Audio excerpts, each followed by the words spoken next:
கோடியில ஒருத்தியம்மா கோலமயில் ராணி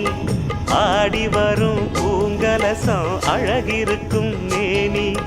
தேர் நடந்து தெருவில் வரும் ஊர்வலமா ஊருலகில் அவளை போல பேர் வருமா நல்ல பளிங்கு போல சிரிக்கும் மனச பறிக்கும் பவள விரிப்பு விளங்கிடாத இனிப்பு விவரம் புரிஞ்சிடாத துடிப்பு சந்திர ஜோதி வந்தது போல சுந்தர தேவி ஜொலிப்பு கலைவாணியோ ராணியோ அவள்தான் யாரோ சிலை மேனியோ தேவியோ எதுதான் பேரோ